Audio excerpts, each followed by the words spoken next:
ಬಲ್ಡೋಟ ಕಾರ್ಖಾನೆ ಕೆಲಸಕ್ಕೆ ಸಿಎಂ ಸಿದ್ದರಾಮಯ್ಯನವರು ಬ್ರೇಕ್ ಅನ್ನು ಹಾಕಿದ್ದಾರೆ. ಕೊಪ್ಪಳದ ಬಲ್ಡೋಟ ಕಾರ್ಖಾನೆಗೆ ಬ್ರೇಕ್, ಕೆಲಸವನ್ನ ನಿಲ್ಲಿಸುವಂತೆ ಸಿಎಂ ಸಿದ್ದರಾಮಯ್ಯನವರು ಸೂಚನೆಯನ್ನ ಕೊಟ್ಟಿದ್ದಾರೆ.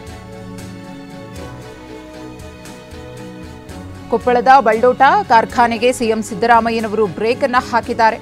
ಕೆಲಸವನ್ನ ನಿಲ್ಲಿಸಿ ಅಂತ ಹೇಳಿ ಕೊಪ್ಪಳ ಡಿಸಿಗೆ ಸೂಚನೆಯನ್ನ ನೀಡಲಾಗಿದೆ. ಹೋರಾಟಗಾರರ ನಿಯೋಗ ಸಿಎಂ ಸಿದ್ದರಾಮಯ್ಯನವರನ್ನ ಭೇಟಿಯಾಗಿತ್ತು. ಕಾವೇರಿ ನಿವಾಸದಲ್ಲಿ ಭೇಟಿಯಾಗಿ ಚರ್ಚೆಯನ್ನ ಮಾಡಿದ್ರು. ನಿಯೋಗದ ಮನವಿಗೆ ಸಿಎಂ ಸಿದ್ದರಾಮಯ್ಯನವರು ಸ್ಪಂದಿಸಿ ಜಿಲ್ಲಾಧಿಕಾರಿಗಳಿಗೆ ಕಾರ್ಖಾನೆಯ ಕೆಲಸವನ್ನ ನಿಲ್ಲಿಸಿ ಅಂತ ಹೇಳಿ ಸೂಚನೆಯನ್ನ ಕೊಟ್ಟಿದ್ದಾರೆ. ಬಲ್ಡೋಟ ಸ್ಟೀಲ್ ಮತ್ತು ಪವರ್ ಲಿಮಿಟೆಡ್ ಕಂಪನಿಯು 1.5 ಕೋಟಿ ಟನ್ ಉತ್ಪಾದನಾ ಸಾಮರ್ಥ್ಯದ ಇಂಟಿಗ್ರೇಟೆಡ್ ಉಕ್ಕಿನ ಕಾರ್ಖಾನೆಯನ್ನ ಜಿಲ್ಲಾ ಕೇಂದ್ರದ ಸಮೀಪದಲ್ಲಿಯೇ ಸ್ಥಾಪನೆ ಮಾಡಲು ಮುಂದಾಗಿತ್ತು. ಇದಕ್ಕೆ ಜನರ ತೀವ್ರ ವಿರೋಧ ವ್ಯಕ್ತವಾಗಿತ್ತು. ಹಾಗಾಗಿ ಬಲ್ಡೋಟ ಕಾರ್ಖಾನೆಯ ಕೆಲಸವನ್ನ ಶೀಘ್ರದಲ್ಲೇ ಸ್ಥಗಿತಗೊಳಿಸಿ ಅಂತ ಹೇಳಿ ಸಿಎಂರನ್ನ ಹೋರಾಟಗಾರರ ನಿಯೋಗ ಭೇಟಿಯಾಗಿತ್ತು. ಗಮನಿಸ್ತಾ ಇದ್ದೀರಿ, ಸಿಎಂ ಸಿದ್ದರಾಮಯ್ಯನವರನ್ನ ಹೋರಾಟಗಾರರ ನಿಯೋಗ ಭೇಟಿಯಾದಂತಹ ಕ್ಷಣದ ಫೋಟೋ.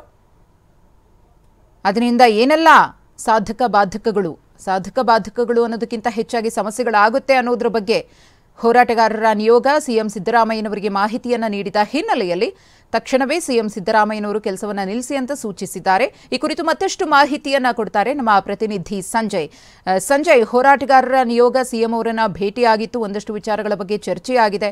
ತಕ್ಷಣವೇ ಕೆಲಸವನ್ನ ನಿಲ್ಲಿಸಿ ಅಂತ ಹೇಳಿ ಸಿಎಂ ಸೂಚಿಸಿದ್ದಾರೆ. ಏನು ಇನ್ಸ್ಟ್ರಕ್ಷನ್ಸ್ ಕೊಟ್ಟಿದ್ದಾರೆ ಅಂತ ಡಿಸಿ ಅವರಿಗೆ? ಕೊಪ್ಪಳ ತಾಲೂಕಿನಲ್ಲಿ ಅಂದ್ರೆ ಕೊಪ್ಪಳ ನಗರಕ್ಕೆ ಹೊಂದಿಕೊಂಡು ಯಾವುದೇ ಕಾರಣಕ್ಕೂ ಕೂಡ ಬಲ್ಡೋಟ ಫ್ಯಾಕ್ಟರಿನ ಆರಂಭಿಸಬಾರದಂತೇಳಿ ಹೋರಾಟಗಾರರ ಒಂದು ಮನವಿಯಾಗಿತ್ತು. ಹೀಗಾಗಿ ಇವತ್ತು ಸಿಎಂ ಕೂಡ ಭೇಟಿಯಾಗಿ ಮನವಿಯನ್ನು ಕೂಡ ಕೊಟ್ಟಿದ್ರು. ಕೊಪ್ಪಳ ಅಂದ್ರೆ ಉಸ್ತುವಾರಿ ಸಚಿವರಾಗಿದ್ದ ಶಿವರಾಜ್ ತಂಗಡಗಿ, ಶಾಸಕ ಜನಾರ್ದನ್ ರೆಡ್ಡಿ, ರಾಘವೇಂದ್ರ ಹೆಟ್ನಾಳ್ ಸೇರಿದಂತೆ ಅನೇಕ ಜನಪ್ರತಿನಿಧಿಗಳು ಇವತ್ತು ಸಿಎಂ ಅವರನ್ನ ಭೇಟಿಯಾಗಿದ್ರು. ಭೇಟಿಯಾದ ನಂತರ ಸಿಎಂ ಅವರು ಸ್ಥಳದಲ್ಲಿ ಜಿಲ್ಲಾಧಿಕಾರಿಗೆ ಕರೆ ಮಾಡಿ ಅಲ್ಲಿ ಯಾವುದೇ ಕಾರಣಕ್ಕೂ ಕೂಡ ಕೆಲಸ ಆರಂಭಿಸದಂತೆ ನೋಡಿಕೊಳ್ಳಬೇಕು. ಮುಂದಿನ ನಿರ್ಧಾರ ಆಗುವವರೆಗೂ ಅಲ್ಲಿನ ಕೆಲಸವನ್ನು ಸಂಪೂರ್ಣವಾಗಿ ಸ್ಥಗಿತಗೊಳ್ಳುವಂತೆ ನೋಡ್ಕೊಳ್ಬೇಕಂತ ಜಿಲ್ಲಾಧಿಕಾರಿಗಳಿಗೆ ಸೂಚನೆಯನ್ನ ನೀಡಿರುವಂತದ್ದು.